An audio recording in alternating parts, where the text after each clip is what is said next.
Shabbat shalom.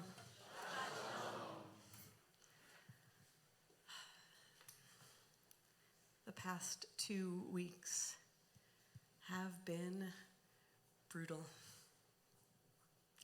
2 weeks ago tonight, we knew nothing.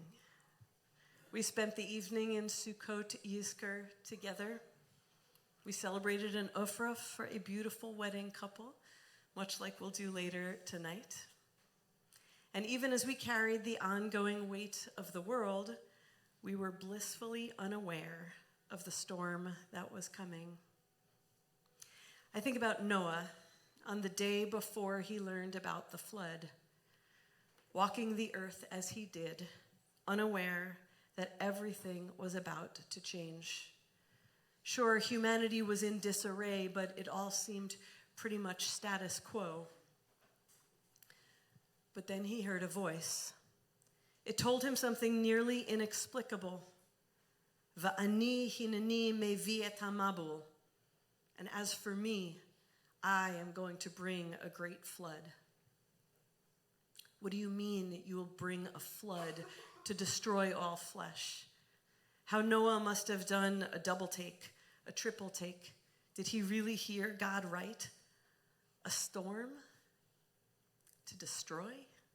It couldn't be. It's too terrible. But then it started to rain, and it kept raining, and he started to understand. 2 Saturday mornings ago, in disbelief, in horror, we heard the news that also didn't make sense. A double take and a triple take. Hamas went into Israel. 22 people have been killed. It felt impossibly big as numbers go. But as the fog cleared, as it did eventually for Noah too, the reality of what was before us became more apparent. And every day since then, it has rained and then rained more, and the waters have just continued to rise until we couldn't even make out the edges of the sea. Not 22 lives, 1,400, maybe more. Not a dozen hostages, but more than 200, including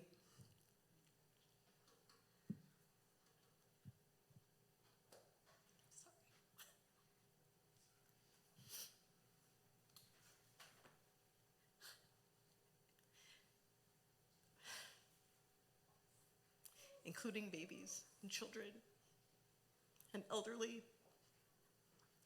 Not just killings, but terror and torture and atrocities. And the deaths of so many innocent people in Gaza, also children and elderly. A barely fathomable 500 people in one hospital. It seems like we are living in Noah's times. Aseh lecha teva. God tells Noah to build for himself and his family and those iconic animal pairs an ark, a refuge inside of which he will be able to survive the oncoming storm. Make it 3 decks high to fit everyone. And it rained for 40 days and 40 nights without reprieve. Vayigberu hamayim. Even when those first rains stopped, the text describes the waters as continuing to swell and increase on the earth as the flood became more and more destructive by the day. It would be 365 days before Noah left that ark. It must have felt like an eternity. I want us for a moment to picture this ark. This means by which Noah and his family survived the greatest tragedy that they have ever lived through. Sealed up, safe from the waters, but closed, dark, breathless, claustrophobic, no way to tell what's going on outside or even inside, to feed the animals or just to exist for a year, pitch black. This can't be right. Not like that anyway. And indeed it is not. Because God includes this precise instruction, Tzohar ta'aseh la teva. Make in the ark a tzohar, The word sohar is often understood in connection with the word sohoraim, noontime, to mean make an opening for daylight in the ark, a window. Make a window near the top to let the light in, which makes a lot of sense. But there's a problem. In the very same verse, we are reminded that the ark is enormous, and it has 3 decks with multiple compartments. Even the commentator Ibn Ezra starts to wonder how one little window would be enough to light the whole ark. And besides, the Torah HaAruch notes that during this time, the earth was so mournful that the natural light of the sun and the stars did not shine. So then what is a tzohar, if not a window to the outside? Many other commentators come to teach that actually the tzohar was a glowing stone, a kind of orb that created its own light. Midrash teaches that Adam and Eve possessed this stone in the Garden of Eden and had handed it down through the generations to Noah, who then placed it in the ark. And it had a kind of magical power to illuminate that space from the inside. Don't we also need to build an ark to weather this storm together? And don't we also need to illuminate it so that we don't cast about on the waves in darkness? Perhaps we are also inheritors of this kind of inner light. We've begun to see evidence of it everywhere. When we have gathered on Simchat Torah, on Shabbat, twice here in this very chapel to sing, reflect, cry, and hug each other to make sure no one feels alone when we all feel most alone. That has been a way to illuminate this ark. We've found this ancient light aglow when we've nurtured our humanity by remembering that even when we are in deep grief for our family, that the most important thing is to live our core belief that the loss of any innocent person is a grave tragedy, Israeli and Palestinian and anyone else caught up in this, whether it's in a hospital destroyed by a Hamas weapon or a 6-year-old Muslim boy in Illinois who had nothing to do with any of this, or Palestinians now suffering without food, water, or medicine. Even when the waves in the storm are so fierce, isn't our own humanity a bright orb of light that keeps us afloat when anger or hurt or frustration would drag us into the depths? And we have found and are finding ways to help. And this is also inner light. Powerlessness is a darkness that grips tightly. But doing something to ease pain can illuminate this ark.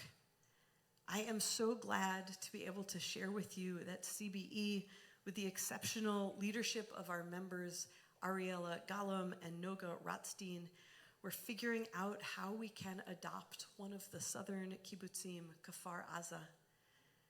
See, Noga has 2 cousins, Gili and Ziv, who were kidnapped from Kfar Aza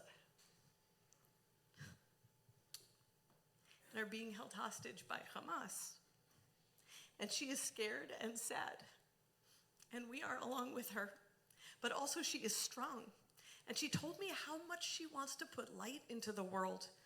Yes, for her family, but for everyone, for all peoples, especially for her cousins, so that maybe they will feel that energy, that light, as they sit in the dark unknown tonight. Isn't this what Judaism is for? She said to me wisely, to create light. And yes, I believe it is. So soon, you and we will have a way to be part of helping the community of Kfar Aza feel less alone, helping to rebuild, maybe writing letters to their children, maybe sending sweets, supplies, love, and resources to illuminate not just our ark, but theirs, or maybe to join our arcs and sow our light together. This project, it's obviously still coming into view, But even in our first conversations with Noga's wonderful father and other kibbutz members, that inner light from the beginning of time, it seems to be making its way through the cracks. And I have no doubt that each of you have found so many other examples of inner glowing light in these difficult days, so we can see what's going on and support life inside here. And I want to tell you something else about the Tzohar, that ark's light source. The commentator Chizkuni is among those who considered whether the Tzohar was this glowing stone inner light or whether it was a window to the outside. And ultimately, he concludes, actually, it had to be both. It had to be the stone and a window too, an inner and an outer light. Remember the purpose of that window in the ark?